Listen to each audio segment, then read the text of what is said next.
And I mean, just to put it out there, I mean, if this stuff is like generationally cursed or hereditary or whatever, I'm also, gonna just put it out there that this does not also run in my family. There isn't a single person of the colorful community in my family, even among the youth, because they're the ones that seem to be embracing the strange agenda all over the show. Not even one. So really and frankly, I mean, if there's anything that you might want to like afflict Karabo with in terms of a temptation using generational curses, try and recruit me for witchcraft, because my family's full of witches. And recruit me for being with little boy men that you end up becoming a little bit of a beefy queen boss lady over for a husband. The women in my family are always ending up with pipsqueaks for husbands. What is this? Like I told you, demonic worship is like a whole big thing. Witchcraft is like the main thing in my family. Fornication, I mean, I think that's in pretty much all the families of the earth type setup thing. We've got a very big fat gossip, just the betrayal, backstab. Like, try so many other things that you can grab in my generational tree. Alcohol, that's another one. Like that runs in my family like across the extended set type thing. So if you really want to afflict Karabo, put a bottle of some whiskey or wine in front of her, a little bit of a magic wand, an ancestor or two, and like a pipsqueak man, and that is your like cocktail temptations that could lure Karabo generationally because of what her family just generally is into. But I mean, colorful agenda, that is not a problem here. It's never been. And also another thing that's not a problem in my family is suicide. So that can also account for why it is that people are struggling so much to kill me with suicide, because it's not a generational curse. If I were to kill myself, I would be the first in my bloodline. My dad lived a horrific life and messed up so badly that he was like a fit and perfect little cooked up stewed candidate for suicide, but he never killed himself, to a point where he frustrated his family. He ended up dying from prostate cancer, a broke, poor man. But had nothing at all, living from pillar to post with everybody just waiting for him to die, the way he was so annoying, but he never killed himself. So suicide does not run in my family. Like witches, I'm giving you ideas as to what to like just give up on certain things with me. You're trying so many things. You're trying so many things because you've seen them working in people. I'm trying to help you understand that susceptibility is created in people through either generational curses or past experimentation. And so I'm trying to help you, skinny up, take off your plate, all this work, this hard work you're doing where I'm concerned, lean it down, remove the milestones that you need to check off, experimentation on a system. I'm literally giving you on a silver platter what are the things that you can throw at me to really give me a run for my money. But there are just certain things that you just like, stop. It's never gonna work. And among them is the attempt at lesbianism, and it's about time I address this matter, because I've been getting attacked by it so badly that it accounts for something like 35% of all the dreams and visions I get. But I haven't been talking about it because it's that much of a non-issue. How about you focus on all the things that I do talk about? The reason why I talk about them so much is literally because they are a true temptation. Literally, okay? Because they're a true temptation. So if I'm not talking about it, despite you afflicting me with it, it's a hint. Remove the workload from yourselves. Like, just don't try lesbianism. There are so many other ways you can make me sin, because you're trying to make me sin against God. That one will never happen. So save your money. Stop visiting your sangomas and your whatnot to make me a lesbian, because you want me to compromise in some way or other. If anything, the biggest advice I'd ever give you, witches, is keep sending me dirty men. That is the bane of my existence. It is probably my Achilles heel. It is the thing that I cannot stomach nor stand. I hate it. It makes me frustrated. It makes me want to pull hairs out of my head. It is a proper trigger. It is a good, like, juicy, beefy trigger. Like, if it works, I don't need to change it. If it ain't broke, don't fix it. Like, keep sending me filthy men. That if you really want to, like, make me throw my toys out the cart, if you want to push me to the edge and make me ask God, why, over and over again, if you make me want to basically make war with heaven for perpetually just irritating me with the same thing that is the bane of my existence, keep sending me dirty men. That is your gold mine. That is the goose that lays the golden eggs. Yeah, that you should just stick to that particular strategy, because it has worked wonderfully to frustrate me to a point where I would feel like God has forsaken me. I'm literally giving you hints as to how to tempt me. Stop. Like, lesbian, it's never gonna work. Now that we're past that, if you want to take my advice, take it. If you don't want to take it, don't take it. I mean, you know, this is a trial by ordeal. At the end of the day, people are gonna die at the end of this thing. So since we are at a battle unto death, given that you won't repent and give your life to Jesus, you get to fight. So I'm gonna give you an advantage in this battle against one who cannot be defeated, and let you know that throwing a lesbian curse in my direction is just gonna give me a nightmare that I'm gonna wake up and be like, ew, after, and not even talk about it. Improve your chances of winning this. Okay? Improve it. Yeah. So may the odds be ever in your favor. In these Hunger Games, I'm gonna win, but you do get to fight. After all, you are going to hell in the end. So who in the world goes to hell without fighting? You gotta die like kicking the kicks of a dying horse. So let me give you something worthwhile to kick properly. This is a battle between two people where everybody got bruises. You're gonna be the guy whose bruises are fatal, but you know, you get to put bruises on me. So I'm gonna let you know that if you really want to bruise me, keep sending me that little Californian idiot in America type man, a little worm, a sleaze, a Janus and a Jambries, that's gonna put a, you know, little bit of a blue eye, like maybe you give me a nosebleed, you know, it chew off my ear because it's Tyson. Yeah, that's what's good. Before I lay you in the ground and, you know, people be out just singing, I'm going home at your funeral, RIP except not, you will chew my ear off with that kind of strategy. But with the lesbian thing, you're just gonna make me roll my eyes. Guys, it's never gonna work. Okay? Right, now that we have spoken that and given some witches a little bit of an extra weapon in their little experimental hub there in the occult, chilling in the second heaven with the demons and what have you, let's go on right ahead to tell you an experience that I had when I was losing everything at MTN. There was an one of the HR ladies there that was dealing with my case was something, the very thing that I've been trying to avoid all my life, okay? Basically being converted to a woman lover because men have slapped you silly and literally thrown you and beaten you black and blue because they thought it was love in the brain against walls until you turned lesbian.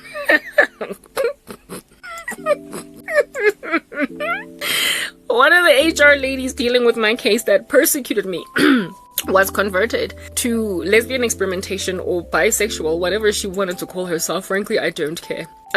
This chick, the Lord gave me dreams of her basically being like she, at the time already I was quite angry at men, alright? I was literally livid, throwing my toys out the cot at the HR executive. Like, there was this one, Yazi, the way I so like the way men have so afflicted me. Yes, like guys, they've been so typical, like, whew, Yazi, typical, yo, like the conservative mob in America is always complaining against women that are on this Me Too tip. On some Me Too, a man has hurt me, a man has that me. I also have got an issue. And then there's like a whole statistic that 98% of women have been a part of Me Too. The Me Too trend is about women who also have been sexually harassed in some way by men. It doesn't have to be full-on sexual molestation, but just, you know, a boob being touched or being spoken to with sexual innuendo, strange puns of that nature. And so apparently like 98% of American women are in the Me Too camp. That's the one argument that the conservatives in America I can't stand with, where they basically say women in America are always just blaming men for sexual perversion when it's not even that deep or that bad, because I thoroughly belong to the Me Too camp, okay? Like, I have suffered so much at the hands of opportunistic men. I am thoroughly a Me Too on fire. Do you understand? I am a Me Too gawking at you without appreciation because it's like broccoli on the plate of a 3-year-old child. Like, what is this doing on my plate?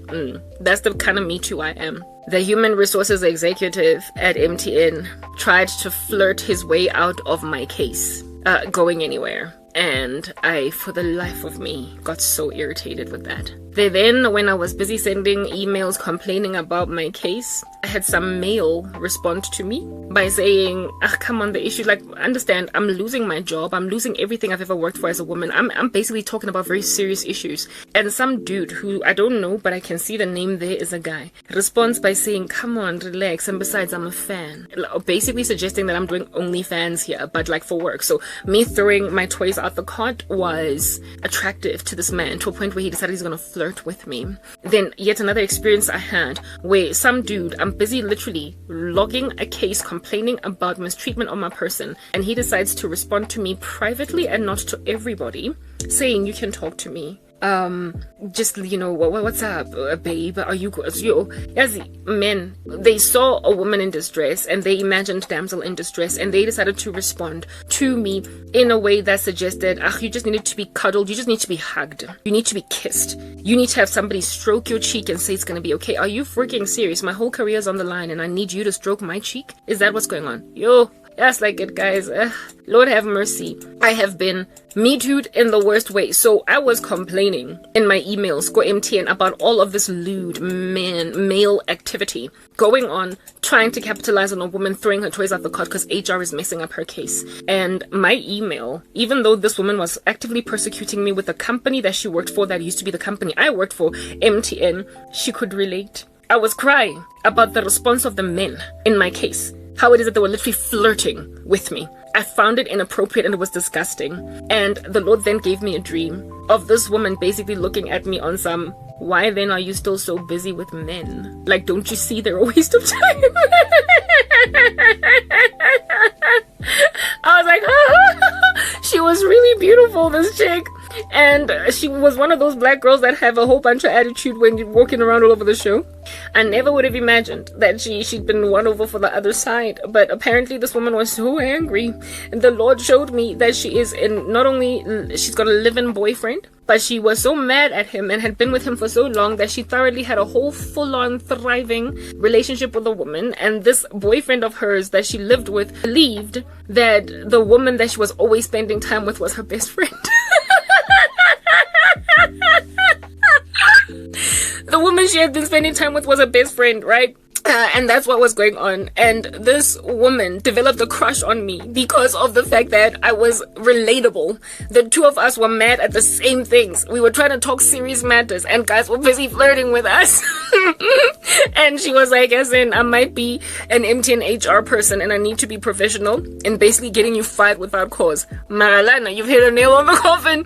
Here you're right. And she imagined that being able to also relate with me, in other words, also being part of the Me Too camp, she thought that could spark like a relationship. Like she literally developed a crush on me because she could relate with my irritation with men. And the very thing that made her cheat on her boyfriend with what her boyfriend believed to be her best friend. That she was literally in a three-way relationship. She had a solid, thriving relationship with a woman, and she was living with a man. And this man would allow the two of them to spend all this time together because he thoroughly believed they were just friends. Me too, right there. So this chick, Wakwa MTN, this HR lady at MTN, she was a young woman just like me. She was successfully recruited into lesbianism. The very thing that's currently trying to recruit me into lesbianism. Apparently, allegedly, there was a kind of spell that you can cast or a frustration you can inspire in the life of a woman so severe by irresponsible, misogynistic or chauvinistic men that they would then gravitate towards each other. All that misandry has caused in me, out of hatred for men, especially a kind of man, it's just convert me into that woman in Diary of a Mad Black Woman, Hell Hath No Fury, like a woman scorned, maybe a little bit of a Medusa, out here walking around as a gorgon with a snail, with snakes for hair. Angry at all men, trying to shoot them dead. That's all that it's done. It's made me a little bit of a Lynn Whitfield in thin line between love and hate, but it has never converted me into a lesbian. It's just made me a crazy woman that could kill a man. Like, I'm not even out here trying to lie. It's put me on that TLC show, Snapped Women Who Kill. Yeah, you know that show Snapped, Women Who Kill. It's like a whole homicidal show on TLC talking about women who eventually snapped and then they killed men. It's only made me monster. What's the Charlize Theron in the movie Monster? But it's never actually made me be like, okay, so since I come from an abusive relationship, let me make like Latoya Magene, and then first and foremost, in your twice and you all together become a sangoma, following which I'm then going to divorce a man and marry a woman. Never. I'm sorry, no. Like, no, that's not happening. Like, it's like all that misandry, basically the just sheer hatred of men, inspired by mistreatment of my person by men. All that it has done is just make me kind of homicidal but it has not made me lesbian, and it never will. And I am honest when I say I am homicidal, because honestly speaking, die de tire die, I believe it in the worst way. They should just die. When the Lord shows me that their end is nigh, and that they're gonna go in the grave for afflicting women like this, I'm like, but why is it taking so long? I am not even gonna lie. I'm being honest with my feelings. Let them die. I am waiting for my ex-boyfriend to die. I am waiting for the little random in America to die. I'm just waiting for them to die because they're the bane of my existence. And then once they have died, I might get in a hammock, swing it, and be like, finally, I have relief from these idiots that won't stop casting spells on women. Now, make no mistakes. I am not saying all men are like that. I understand thoroughly that likely there are some that do exist that are better. But I've been endured through a hail storm of rubbish from such wicked men, that my view of men in society has been severely skewed by severe torture and abuse. You will get that in any abuse victim. Therefore, do not imagine me as a woman in Jeffela that's been made a homicidal creep. I don't know how to handle my emotions. Y'all need to understand, when every guy you have encountered just back to back, has done some strange thing, afflicted you with witchcraft, despite how many times you have spoken about it in the run-up to as being your pet peeve, that is something that will push you over the edge until eventually the Lord puts a bandage on your wounds and enables you to see a better man. So the thing that can cure me from my incredible misandry is essentially a star of a man. He would have to be perfect.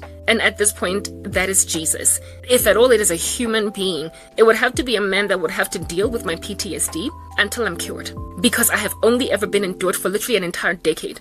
Rubbish men. So please do not mistake me for blanket painting every man like this, but understand that I'm kind of dangerous right now as a woman, because if a man were to snap all up in my grill, break out into witchcraft like mumps, all up in my grill, I am afraid that I might actually snap a neck while he's sleeping, make like that woman in the Bible who drove a knife, a pin, what do you call this thing?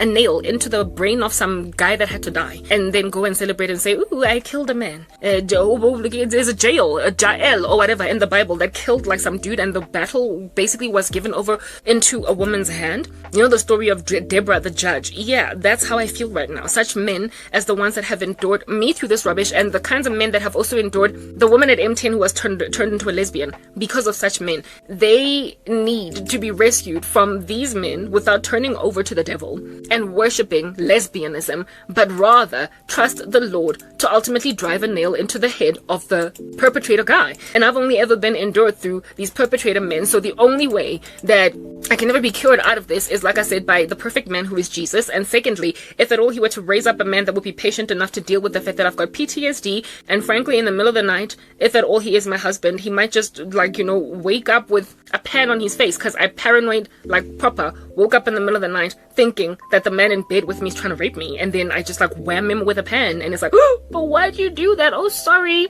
I came out of a dream. It's called PTSD. Now, if men can do that to a woman to a point of causing her to injure her husband because she can't thoroughly comprehend waking up next to a man ever, and then next thing she marries one, and then in her dream space she forgets that she is married and wakes up next to one and then beats him up in his sleep. When you get a woman to that level of PTSD, you gotta die. Like, you proper have got to be exsanguinated from the earth.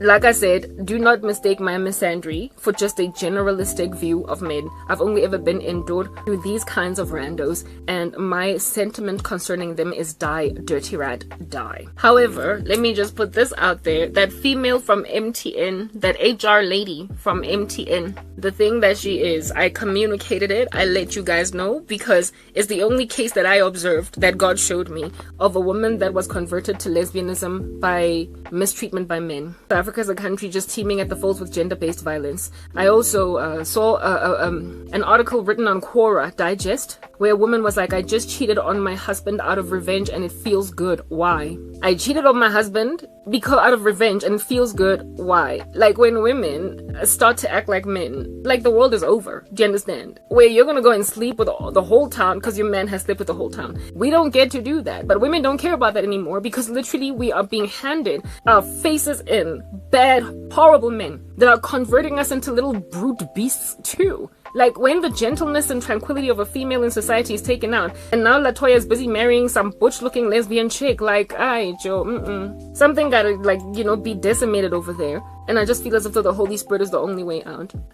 Yeah, then let's fast forward yet again, couple of years down the line. So recent this happened is that it's basically about around last year sometime. I started a fitness page on Facebook in order to, you know, do what I need to do. Like I'm doing it for TV because this is like a Sprite ad, amen, in like 1995 because we're old. Anyway, whatever. And in my fitness channel, I go on right ahead or page to befriend this one fitness influencer already that's kind of big in comparison to me, and she responds to me surprisingly well given that she's so much bigger than me. And let's fast forward just a few weeks down the line, and I wake up from a horrendous nightmare where I am busy making out with this woman in bed, and I am literally about to marry her. She's my fiance. Whew.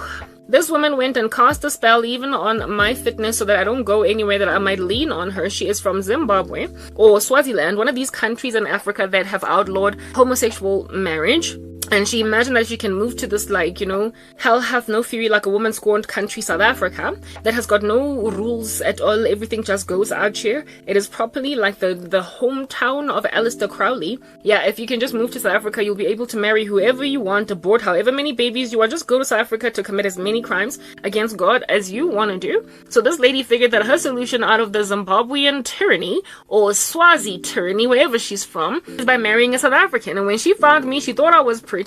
And since I had already liked her page and liked her workouts and followed her because I follow fitness influencers because in and of myself I am trying to be one, she then made a decision that I'm gonna be her wife. So, I mean, this is even worse than those other females trying to seduce me when I was still with my boyfriend. Those ladies were speaking pornographic language to me to make me lust after lesbian relationships. In my dream, I was actively having an affair with this silly woman. Making out in bed, feeling uncomfortable, saying Jesus is not going to be happy with this, and her being like, no, not really, Christ is cool with it. I was so mad when I woke up from that nightmare. So angry. Because I was like, what in the world? This chick, I like her content and she thinks I have a crush on her? What's going on? That's the thing. In 2022, because this happened last year. These days you can't just like or smile at a woman that has got these kinds of desires without her making an assumption that you must like her. Back in the day, the rather default assumption was she's smiling because she's friendly. Now the default assumption is she must also be a lesbian. Really? If that's your code talk, I'm sorry. Last time I checked, that's just a way to be cordial with a human being. This woman slapped me with the same witchcraft that men have slapped me with for years. Korobela, roofies. Basically making someone fall in love with you using witchcraft. What would be called a love spell. I was so angry. I was so mad. I was so mad because for me it was like I am already dealing with so many roofies spells, so many love spells from men, and I hate them all. I'm already making war with forcefulness who want to come into my life, Kankani. How the heck am I supposed to add on to that plate? Women too. How in the world am I supposed to make war with perverted women also? I'm dealing with perverted men. When is a girl gonna catch a break? I was so angry. I was so angry. I was like taking Lena in korobela. Come on, man. Come on. Why didn't she just send me a DM and flirt with me there until I told her I'm sorry, I'm not that kind of girl?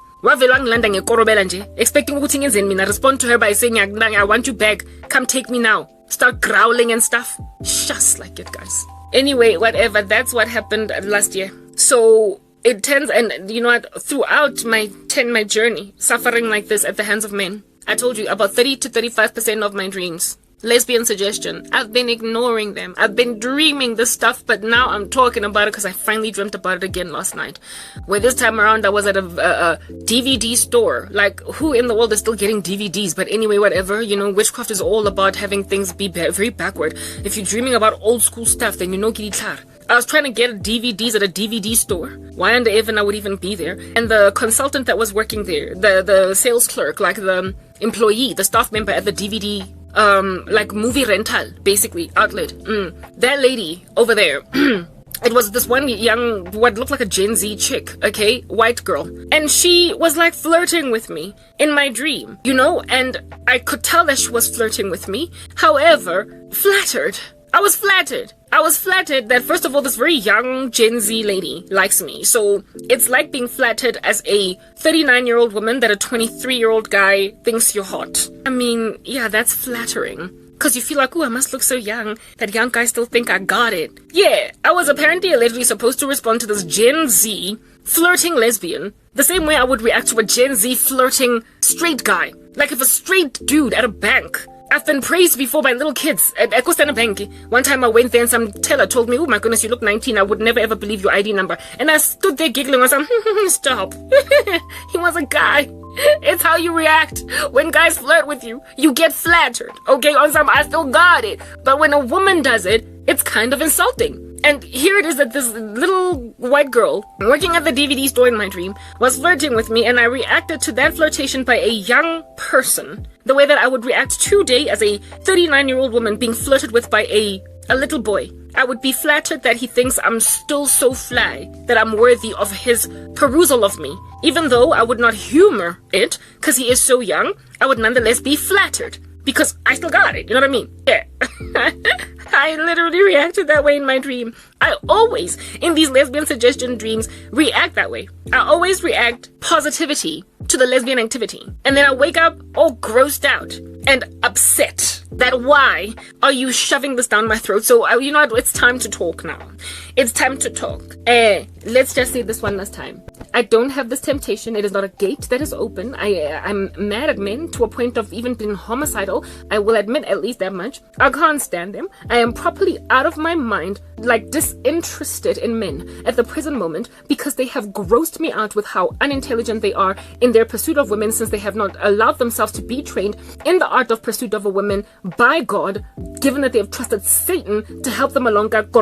I can't stand men right now because I can't stand them because they feel entitled, they're full of exploitation. When a woman is crying, they don't take her intelligence seriously, and they just want to kiss it out the way instead of realizing this is a dire situation that needs to be dealt with very serious minds to find a solution for this thing. And don't talk to her like a little baby girl that needs to be patted on the shoulder and told, there, relax. I have my own mind to think, and if you can't talk with me like a whole grown woman that is having an intelligent conversation, but rather as a Casanova that can smooth talk your way around a woman's underpants by appearing to be compassionate to her cause, shut up on that day and don't talk. Mara, for the life of me, do not throw me a lesbo. Do not throw me a lesbian and expect me to be all that upset again. I literally horrendously afflicted by men to a point where I can't stand them. But I'm not about to be horrendously afflicted by women in a similar capacity to the way that I am afflicted by men and react the exact same way.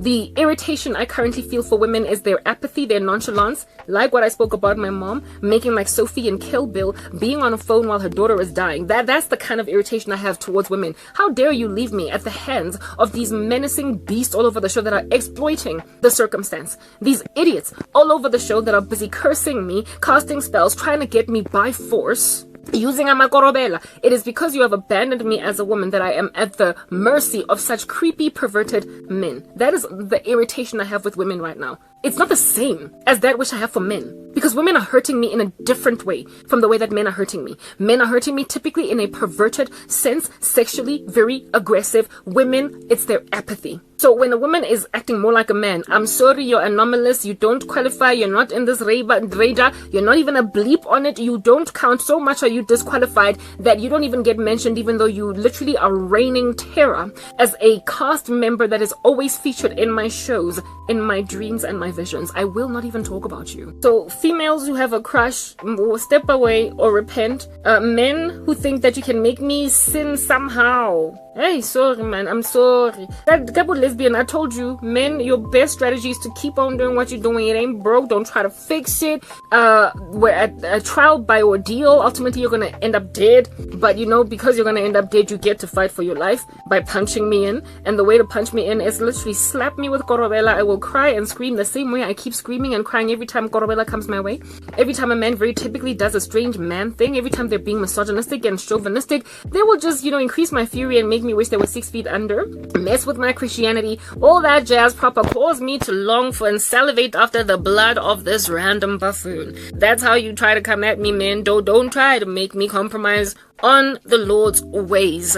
By bringing lesbianism in, it's not going to work. As for lesbians, like I said, just keep doing what you're doing far away. Either repent or don't even bother, because you're not even going to get a special mention. This will be the last time I talk about this. I'm not going to raise it again. Should I get more dreams about lesbians doing a thing, I will not talk about it, because for years I've been getting dreams. 35% of my dreams and nightmares are dedicated to the lesbian agenda. I don't respond. I don't talk about it. I don't share what I see in my dreams. I see it though, but I don't talk about it because it's that irrelevant. Why? Because I'm not into sissy porn. I don't watch things that will make me long for lesbians. Every time I watch a Netflix show where they're properly trying to shove the silly little agenda down my throat, I unfortunately, very sadly, walk away from continuing to watch that particular series because America has started with its woke agenda. If I were to see a gay kissing scene on the TV, I stop it, I close my eyes, I don't look at it. And if the show is family enough for me to realize that it's a once-off thing that's not going to happen again, I fast forward past the scene and move on. Like what the Flash, Michael Scofield, whatever his real life name is, decided to, since his doppelganger in another Earth is gay, have a relationship with a man, and there is a scene where they are trying to show us them kissing. I fast forwarded past it and still continued to watch the Flash because I knew that go the Flash, the show generally for the better part is good, so I can fast forward past random parts. They're busy trying to make Flash's daughter lesbian. I'm gonna fast forward past that too, because it's watchable. 80% of it is watchable. But there are shows where you're going to be slapped with a kiss in the beginning of the show, in the middle, in the end, and then the first episode of the next season, kiss there, maybe even a scene in bed. That I avoid altogether. So that's how I react to the colorful agenda. I'm very full of avoidance to a point where when it comes to my ministry, even though I keep getting shown that I am literally up for recruit for such a kingdom as this, and this particular section of the kingdom, I don't even talk about it, guys. And there's so much I can talk about. Y'all know I'm a dreamer. Y'all know I'm a seer. And sometimes the things that I dream, I don't even want to talk about them, but then I come in, I'm like, oh, guys, I don't want to talk about this, but you know what? I'm going to raise it anyway. I literally strive through my lethargy to talk about matters when I am shown them, because there's so much demonic attack in the world against the body of Christ. I strive through it and I talk anyway, but the one topic that I haven't even bothered to invest all of my wits into is this one. It is not a strategy. Don't use it. It's not a strategy. You want to come at me with a boot print flying kick, literally leave a mark on my face, scar me a little bit, create a pizza face out of me, burn it, make it worse than this acne all up in my grill, continue to send me wicked men. I promise you, they are my Achilles heel. They are 100% the bane of my existence. They are the best strategy you have used so far. Don't break it. Like, if it ain't broke, don't fix it. Don't try with the lesbian. I'm just saying, if you continue to try, I mean, like I've done all these years, I will just keep like riding past the waves. I won't talk about it. You won't even know. You won't even know that the spell was seen by me in a dream. You won't know, because I've been ignoring it all these years. So you can frustrate yourself by continuing to attempt this agenda, or you can just continue to go back to giving me a Korobela man. I mean, that will always work. The Korobela men will always work. I promise you, they really get to me. They do. I'm giving you tips out here in these streets. Come on, take it. It's a win. Just keep using filthy, your golden goose. Verstangela. I hope you got that. Now that we have gotten that out of the way, lesbian community, ain't no hate, except you're going to hell. And over and above it, properly, like, you know what, fornication is a better strategy against me. So stop doing the whole same-sex thing. It'll never happen. Not with me. I've not opened a door. I've never, like, since I was a kid, I told you in the bathroom when my girls were kissing, back then I made a pact within myself deep down that I'd never experiment. You're dealing with, like, literally a pact that a woman sealed when she was just 15. I'm like 39. Y'all, like, chill. Just don't even try. It's almost 20 years, guys. No, relax. Not 20, 30. It's almost 30 years. Like, literally, a pact I made about 30 years ago. I mean, for like 15, yeah, it's almost 30 years, properly. What in the world in the heaven are you doing? Like, a woman is out here. Yeah, it's almost 30 years, but like at 35, it'll be 30 whole years. At 35, not 35, what is it, 45. When I'm 45, because I'm currently 39. When I'm 45, it's over 20 years. It will have been 30 years since I decided that this lesbian thing, I'm not trying to do it. And I live in a country where it's not taboo to be lesbian. So you must understand, this is a choice I made in a climate where it was encouraged. Without Jesus, how much more then now that I'm in Christ do you absolutely stand no chance? So like I said, keep sending me the swibinki tse tshereaneng tsa banna ba bodileng. They're your strategy, okay? Stick to what works, guys. Stick to what works. All right. Okay, I'm signing out in Christ's name. I hope you've been edified. Bye.